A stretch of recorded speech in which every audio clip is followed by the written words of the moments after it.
오늘 그 로마서 9장 말씀을 좀 준비를 하면서 항상 고민을 많이 하지만 로마서 9장 하면서 그냥 고민이 좀 많이 됐고요. 좀 잘 집중이 좀 안 됐습니다. 그래서 사실은 사도 바울이 9장을 통해서 어떤 이야기를 하는지는 좀 알겠는데 이야기를 어떻게 우리의 이야기로 전달해야 될까라는 생각에 많이 좀 고민을 좀 하게 했습니다.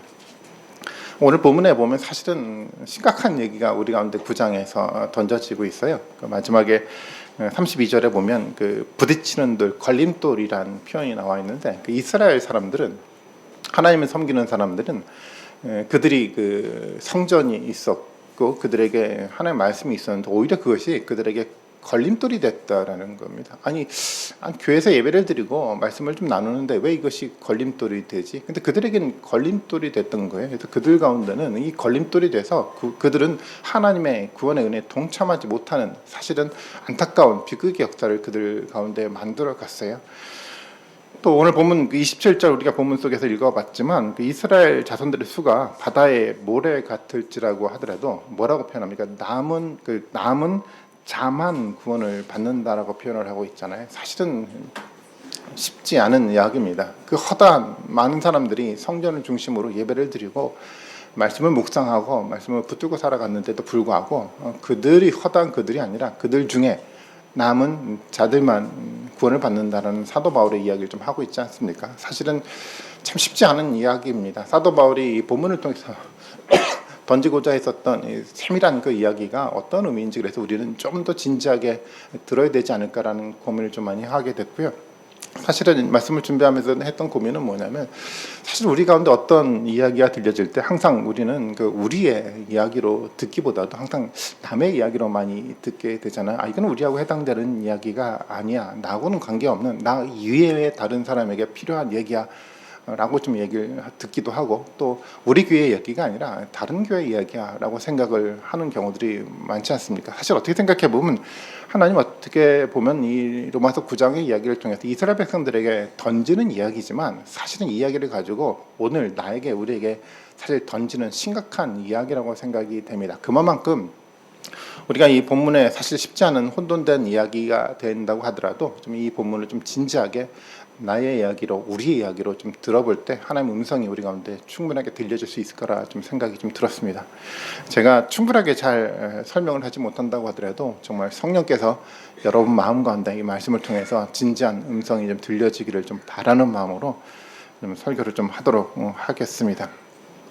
지난주 사실 성경부 교재를 준비를 하면서 가졌던 고민은 뭐냐면 이 주제를 가지고 토론을 하다 보면 과연 결론을 내릴 수 있을까라는 고민이 좀 됐어요. 1시간 가지고도 부족할 텐데 라는 생각을 좀 하게 됐는데 그래서 구역마다 이렇게 물어봤는데 별로 길어지지 않고 오히려 모임을 많이 갖지 못했던 것 같아요. 그래서 한편으로는 다행이다라는 생각도 들긴 들었는데 하나님의 주권적 선택이라는 이 주제를 가지고 토론을 하다 보면 결론이 나지 않아요. 사실은 납득이 되지 않고 어떻게 생각해 보면 하나님은 야곱을 사랑했는데 에서는 미워하였다라는 이야기를 들으면 도대체 혼돈스러워요. 도대체 하나님의 생각이 납득이 되지 않아요.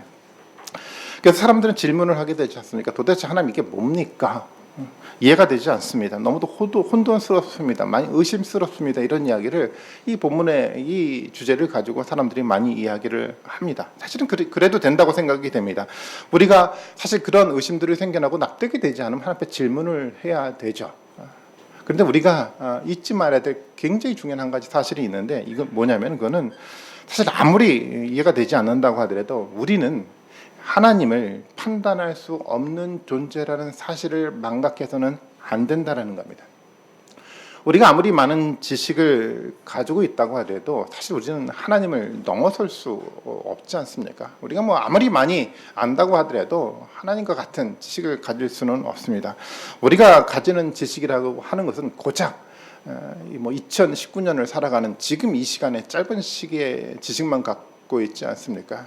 사실은 우리가 한 긴 인생을 살았다고 하더라도 사실 우리가 어렸을 때 빼놓고 본다고 한다면 30-40년 동안에 배웠던 지식이 고작 우리의 지식인데 사실 인류의 역사는 수천 년의 역사를 가지고 있고 또 남겨진 수천의 역사까지 합쳐 본다고 한다면 어마어마한 역사 가운데 가지고 있었던 그 많은 지식은 우리는 갖지 못하고 있어요. 그럼에도 불구하고 우리가 가지고 있는 이 작은 지식을 가지고 이 하나님의 위대한 섭리를 판단하고 평가한다는 것은 말이 되지 않습니다.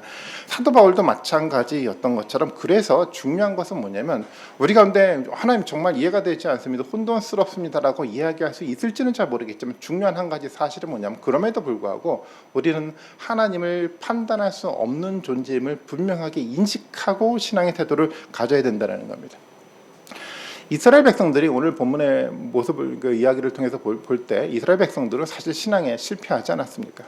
그들이 다 구원을 받지 않고 아주 남은 소수만이 구원받는다는 얘기를 사도 바울이 했었고, 그들에게 이 하나님의 말씀이 걸림돌이 되게 됐다는 이야기를 통해서 보는데, 그들은 정말 신앙에 실패를 했습니다.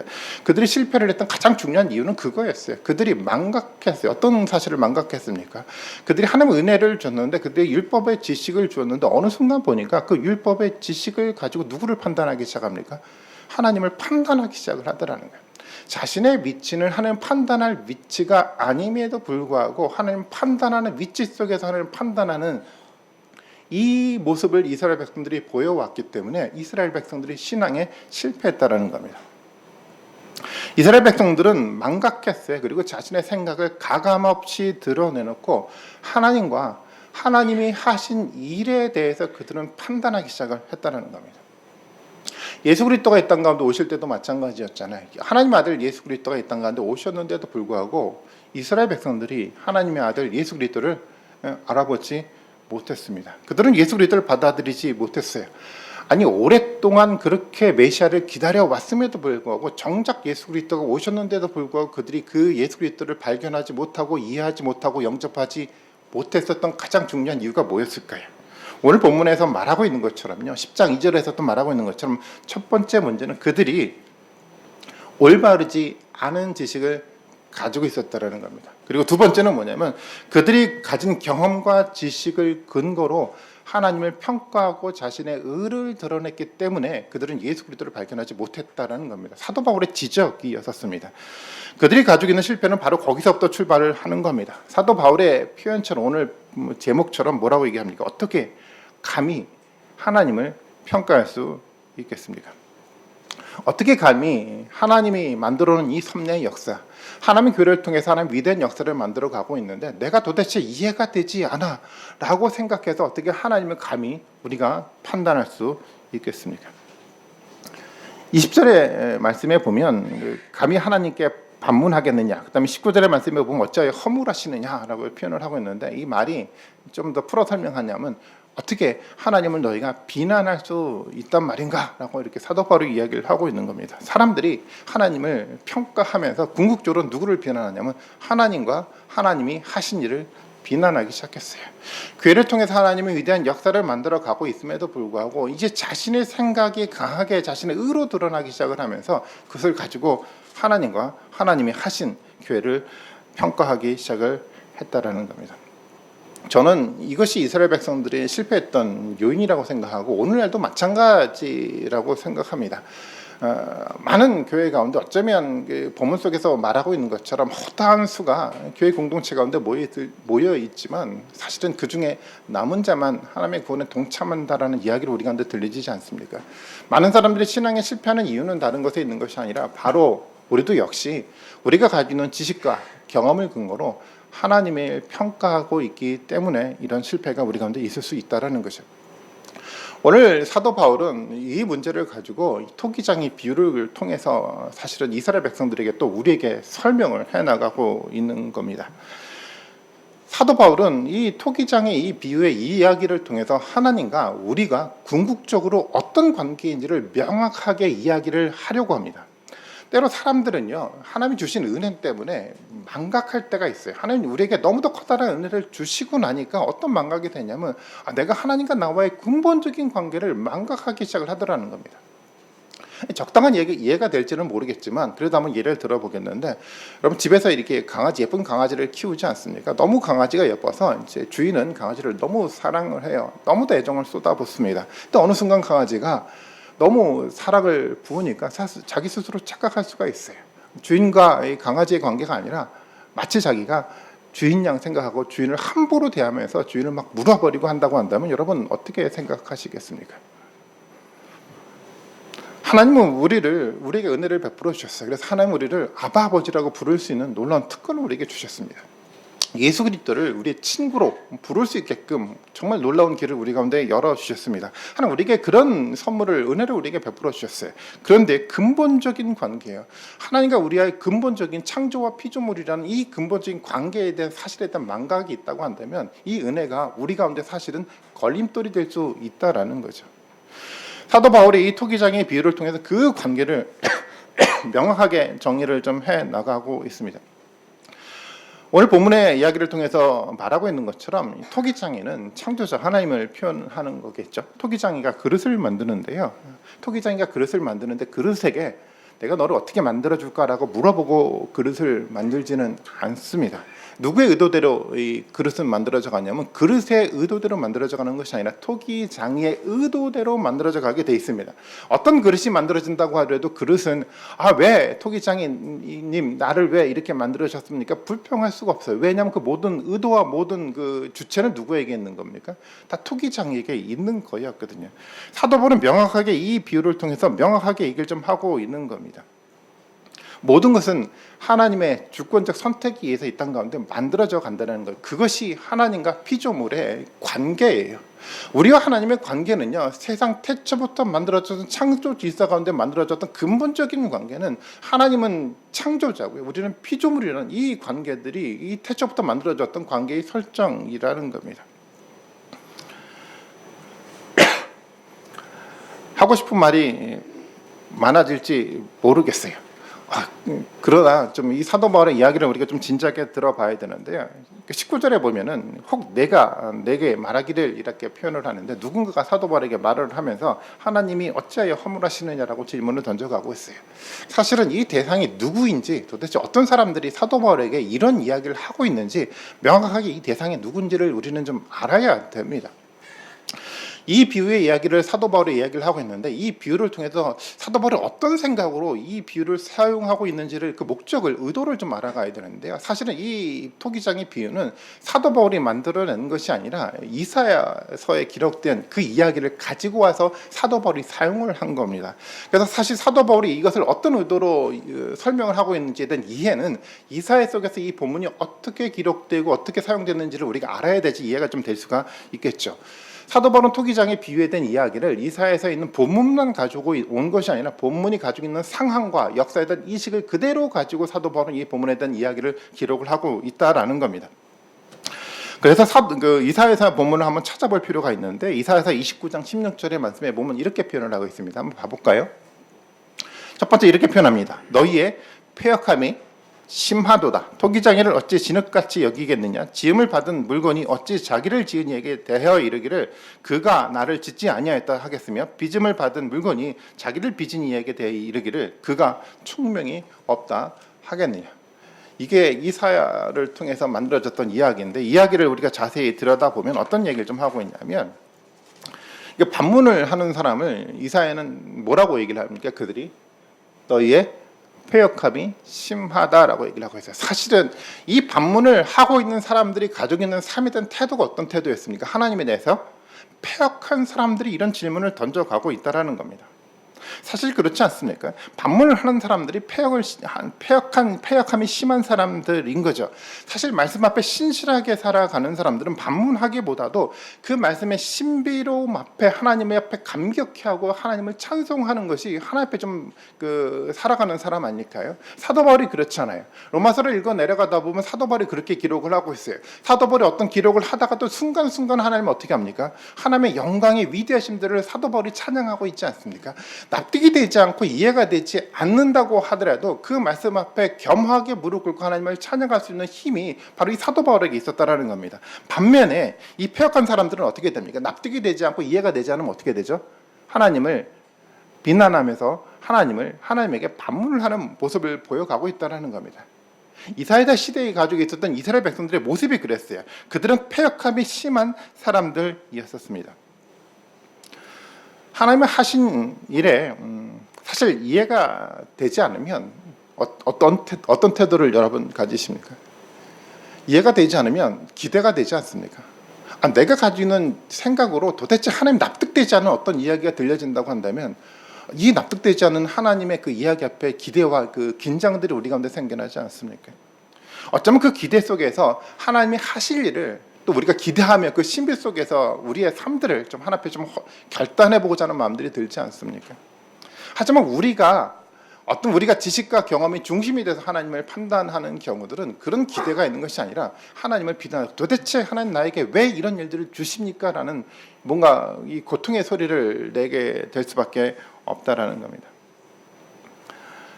이사야가 사실은 그 폐역함에 대한 얘기를 하면서 바로 그 앞절에 이런 본문을 가지고 설명을 하고 있습니다. 이사야서 29장 13절의 말씀인데요. 제가 공동 번역으로 제가 좀 번역을 좀 해서 이렇게 인용을 했는데 같이 한번 읽어볼까요? 같이 한번 읽어봅니다. 시작.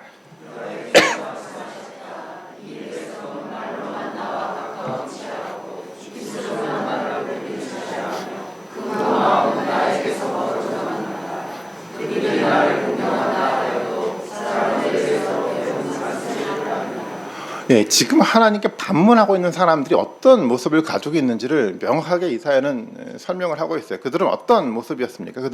그들은요 말로만 나와 가까운 채 하고요, 입술로만 나를 높이는 채 하는데 실제적으로 그 마음은 하나님에게서 먼 사람들이라는 겁니다. 말은 잘해요. 말은 너무도 그럴싸하게 해요. 그런데 그 속 마음은요, 예수 그리스도의 마음과 너무도 동떨어진 마음을 가지고 있는 모습이 이스라엘 백성들의 모습이었다라는 겁니다. 그들은요 하나님의 기뻐하는 방식으로 살아가지 않고 그냥 어떻게 살아갑니까? 그냥 자신에 맞는 방식으로 살아가기 시작을 해요. 하반부에 보니까 이렇게 표현하고 있습니다. 그들이 나를 공경한다고 하더라도, 그들이 나를 예배하고 그들이 나를 찬양한다고 하더라도 어떻게 찬양을 합니까? 사람들에게서 배운 관습을 따라서 찬양을 한다라는 거예요. 하나님을 예배해요. 예배 공동체 가운데 예배 공간을 만들어 갔는데 하나님이 기뻐하는 방식으로 예배하는 것이 아니라 그냥 세상에서 배운 방식으로 교회를 만들고 그 속에서 예배를 드린다는 겁니다. 세상에 요즘에 앞서 장로님도 기도해 주셨지만 세상의 정치를 보면 서로 간에 자신의 생각을 가지고 이렇게 갈등하고 싸우지 않습니까? 이 세상의 방식대로 교회의 사람들도 이 싸움하고 이 논쟁하고 하는 것이 선한 것이라고 생각을 하는 경우들이 있어요. 예배를 드리는데 예배 공간에 전에도 말씀을 드렸지만 이게 강대상도 크리스탈인가요? 그런 걸 착 만들어 놓고 이렇게 되면 하나님 기뻐하시겠지라고 생각하고 예배를 드리는 것 같아요. 세상에서 배운 방식으로 예배를 드리고 입술로는 하나님을 예배한다고 하지만 실제적으로 마음으로는 하나님과 먼 상태의 사람들이 바로 이 폐역함이 심한 사람들의 모습이었다라는 겁니다. 그들이요 지금 사도 바울이 말하고 있는 것처럼 하나님에게 좀 반문하고 있다는 거예요. 그들의 삶의 모습이요. 반문하는 사람들은 오늘 본문 로마서 본문을 보니까 뭐라고 얘기를 하냐면 토기장이가 나를 짓지 않았다라고 선언을 하고 있어요. 토기장이가 나를 짓지 않았다. 나는 토기장이가 만든 존재가 아니라는 겁니다. 우리의 편대로 한다고 한다면 나는 하나님이 창조한 사람이 아니라는 겁니다. 그리고 뭐라고 이렇게도 표현을 합니다. 그릇을 만든 토기장이가 총명이 없다라고 선언을 해버리는 거예요. 나를 이렇게 만드는 거 보니까 나를 이끌어갔던 하나님은 도대체 지혜가 없고 총명이 없는 우매한 신 존재입니다라고 선언을 해버린 거예요. 이것이 이스라엘 백성들을 가지고 있었던 마음의 상태였습니다. 납득이 좀 되십니까? 입술로는 분명히 예배 공간 가운데 예배를 하고 있는데 속의 마음은 그렇지가 않아요. 하나님이 인정하지 않아요. 하나님 총명이 없다라고 선언을 하고 있어요. 나는 하나님에게서 창조된 존재가 아니라고 스스로 인식을 하면서 살아가고 있는 존재가 바로 그들의 모습이었다라는 겁니다.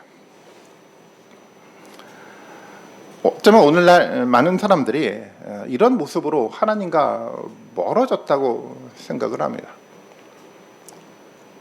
납득이 되지 않은 상황들이 만들어져 가니까 납득이 되지 않으면 하나님을 신뢰하고 하나님을 믿음으로 의존하고 가야 되는데 그렇지 못하고 자신이 가지고 있는 지식과 경험을 근거로 하나님과 하나님의 교회에 대한 판단들을 하고 하나님부터 궁극적으로 멀어져 가게 되더라고요.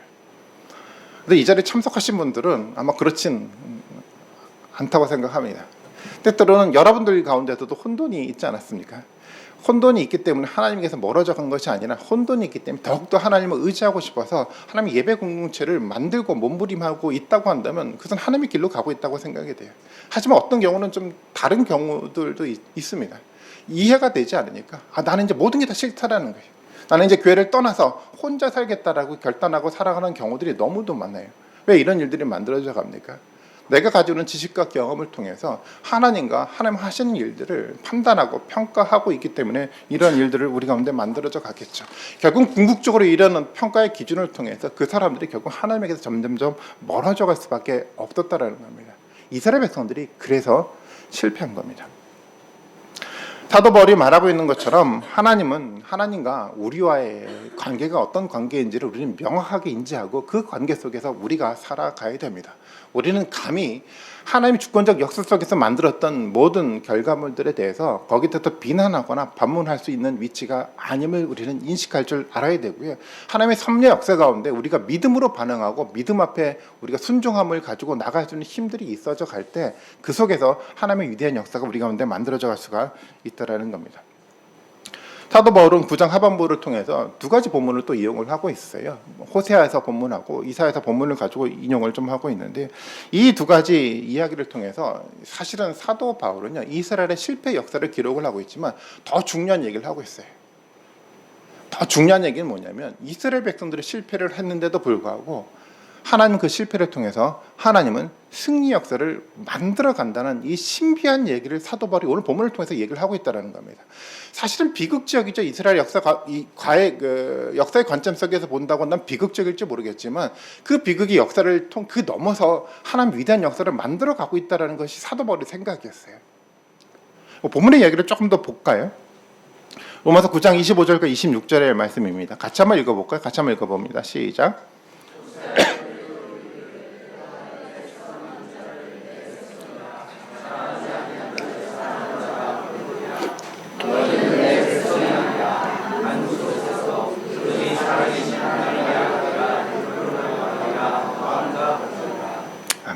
사실 호세아 이야기를 이렇게 언뜻 읽어보면 무슨 얘기인지 잘 모르시겠죠. 그러니까 호세아 이야기의 배경을 보면 사실 호세아는 뭐 뒷부분에 있는 이사야 이야기도 마찬가지지만 이것은 이제 이스라엘 백성들이 유다가 바빌론 포로로 잡혀갔다가 다시 돌아오는 그 역사적 시점 속에 사실 맞닿아 있는 어떤 예언서입니다. 사실 이스라엘 백성들이 패망을 해가지고 바벨론은 포로로 잡혀갔잖아요. 그런데 그들의 중에 남은 자가 어떻게 됩니까? 다시 한번 이스라엘로 돌아와서 회복되고 구원의 역사를 만들어 간다는 그 이야기 속에서 본문의 이야기가 기록이 좀 돼가고 있습니다. 그런데 사도 바울은요, 이 호세아 본문을 인용을 하면서 사도 바울은 예수 그리스도 안에서 재해석을 하면서 이 부분을 설명을 하고 있어요. 사실 굉장히 생각해 보면 이스라엘의 관점 속에서 보면 굉장히 파격적이죠.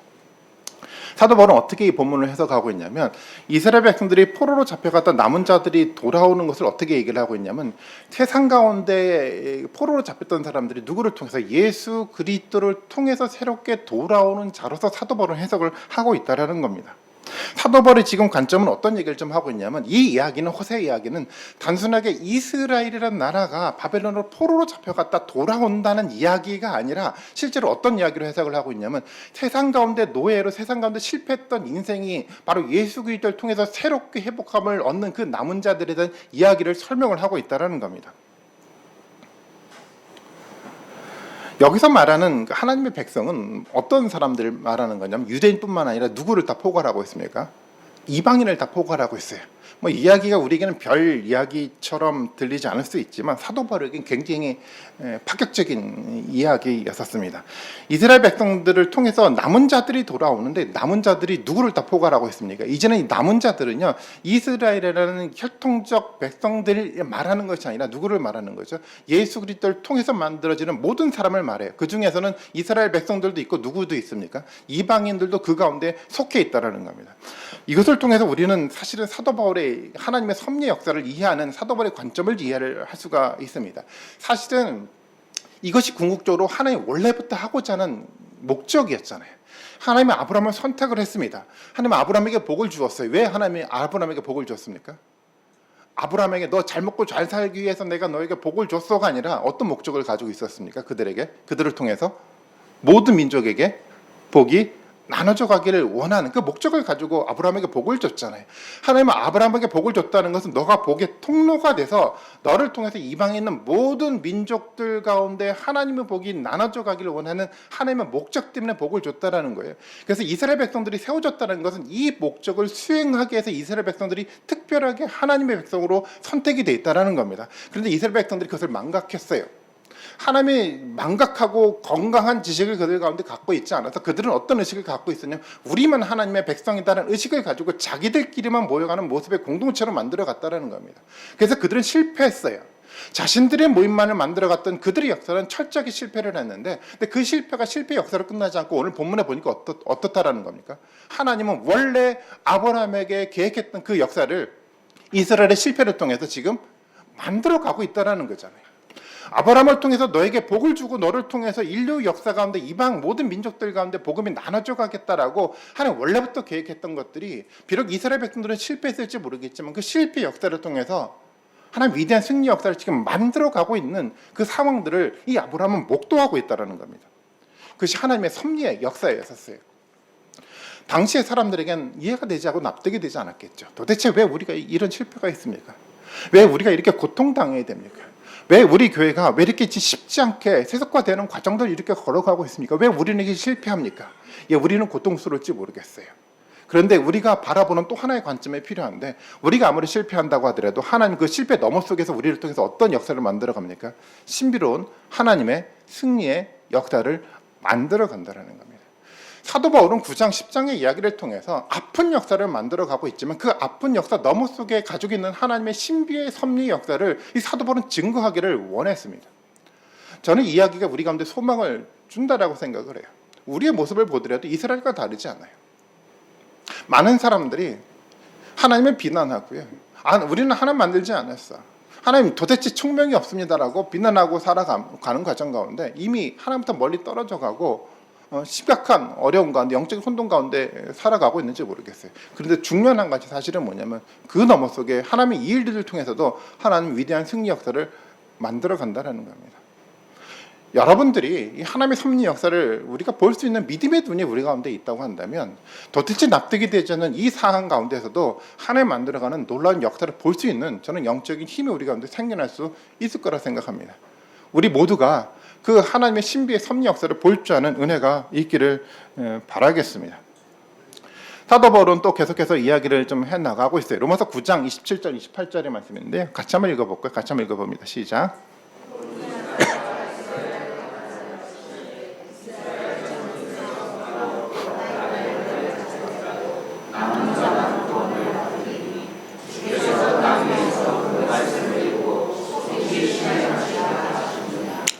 예, 여기도 같이 있죠. 비극과 하나님의 소망. 이스라엘의 역사적 상황이었습니다. 그들은 바다의 모래같이 많게 있다고 하더라도 누구만 구원을 받습니까? 남은 자들만 구원을 받는다라는 겁니다. 어쩌면 그들에게 충격적인 이야기였을 겁니다. 사람들이 많이 모였어요. 이스라엘 백성들 가운데 그들은 많이 모였고요. 성전을 중심으로 그들은 예배를 하고 있었고, 그들은 자신의 조상의 역사를 세상 가운데 자랑했고요. 또 율법을 자랑하면서 그들은 인생들을 살아갔어요. 그렇게 많은 무리가 모여 있는데 하나님의 이야기는 어떻습니까?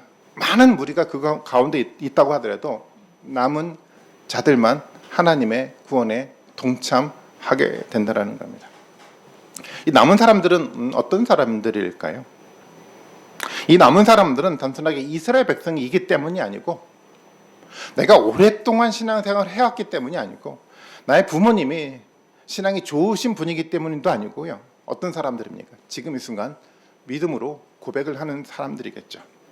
이스라엘도 이방인도 다르지 않아요. 지금 사도 바울이 하고자 하는 이야기는 뭐냐면, 어떤 역사를 가지고 있는 것 자체가 중요한 것이 아니라, 어떤 배경을 가지고 내가 살아왔느냐가 중요한 것이 아니라, 지금요 예수 그리스도를 의지하고 예수 그리스도가 믿음으로 고백하는 그 삶의 모습을 통해서 하나님의 구원의 역사가 지금 함께 간다고 사도 바울은 얘기를 좀 하고 있다는 겁니다. 또 다른 한번의 본문을 볼까요? 열왕기상 19장 18절의 말씀입니다. 같이 한번 읽어봅니다. 시작.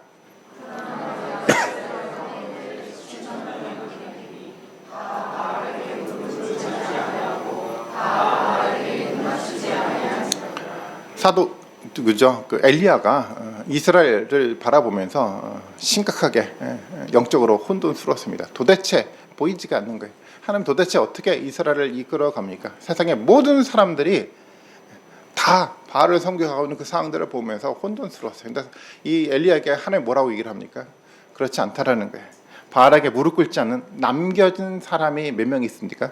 7천 명이라는 사람이 내 눈에 보일지 않을지 모르겠지만 하나님이 지금 준비시켜 나가고 있다라고 얘기를 하고 있어요. 바로 이들이 어떤 사람입니까? 이들이 하나님의 구원에 동참하는 사람들이었었어요. 결국은 이 남은 자들이라는 것은 누구를 말하는 거냐면 단순하게 이스라엘 백성들을 말하는 것이 아니라 세상의 문화에 무릎 꿇지 않는 사람들이에요. 세상의 이념에 종속되지 않고 오직 하나님의 말씀에 의해서 살아가는 세상에 무릎 꿇지 않는 7천 명의 사람들이 하나님의 남은 사람들이라는 겁니다. 중요한 한 가지 사실은 뭐냐면 비록 소수에 남은 사람들이 있을지는 모르겠지만 하나의 분명한 사실은 이 소수에 남겨진 사람들을 통해서 하나님은 위대한 역사를 만들어 가겠다는 것이 또 다른 하나님의 결단이었습니다. 우리 공동체가 이 남겨진 하나님의 사역 가운데 동참되는 공동체가 되기를 바랍니다. 정말 하나님의 이 이야기처럼 정말 세상의 문화에 무릎 꿇지 않고 믿음으로 고백을 하고 말씀 앞에 집중하고 하나님과 우리의 관계 속에서 정말 우리가 어떤 위치인지를 명확하게 인지하고 정말 하나님 앞에 나갈 수 있을 때 정말 이 구원의 역사 가운데 동참할 수 있는 은혜가 우리 가운데 생겨날 수가 있는 겁니다. 이스라엘에게는요 율법이 걸림돌이 됐습니다. 이스라엘에게는요 그 성전 제사가 그들에게는 걸림돌이 됐습니다. 그것이 왜 걸림돌이 됐습니까? 철저하게 예배를 드리고 철저하게 말씀에 따라 살아가려고 했었는데 그들에게 그것이 걸림돌이 됐어요. 로마서 10장 2절과 3절에서 지적하고 있는 것처럼 그들이 가지고 있는 지식이 왜곡돼 버렸어요. 올바른 지식을 갖고 있지 않았어요. 그들은요 이 말씀을 통해서 자신의 의를 드러내려고 했어요. 자신이 가지고 있는 지식과 경험을 가지고 하나님을 판단하려고 했어요. 그래서 그런 삶에 대한 태도들 때문에 그들은 걸림돌에 대해서 넘어져 버렸습니다. 우리 가운데 예배 공동체가 있기 때문에 우리 가운데 말씀이 있기 때문에가 중요한 것이 아니라 이 예배 공동체 속에서 이 말씀 속에서 우리가 어떻게 하나님에 대한 바른 태도를 가지고 살아가느냐가 보다 더 중요한 문제라고 생각이 됩니다. 이스라엘의 실패 역사를 통해서 우리는 우리의 삶의 모습을 진지하게 저는 돌아다볼 필요가 있다라고 생각이 돼요. 다른 사람이 아니라 나의 문제를 들여다볼 수 있었으면 좋겠고요. 다른 교회 문제가 아니라 우리 교회 문제를 들여다보면서 정말 하나님의 이 남은 자들을 통해서 만들어져가는 신비한 구원의 역사에 동참할 수 있는 놀라운 축복의 은혜가 우리 모든 분들 가운데 함께하기를 좀 원하겠습니다. 우리도 사도 바울처럼 그렇게 고백하고 싶지 않습니까? 하나님 도대체 이해가 되지 않아요. 너무도 혼돈스러워요. 납득되지 않아요. 그렇지만 그 너머 속에서 이뤄가는 그 하나님의 신비한 역사 때문에 내가 지금 하나님을 찬양하고 하나님께 감사를 합니다라는 고백이 정말 우리 가운데 있기를 원하지 않습니까? 이런 고백이 우리 모든 분들 가운데 함께하기를 주님의 이름으로 축원드리겠습니다.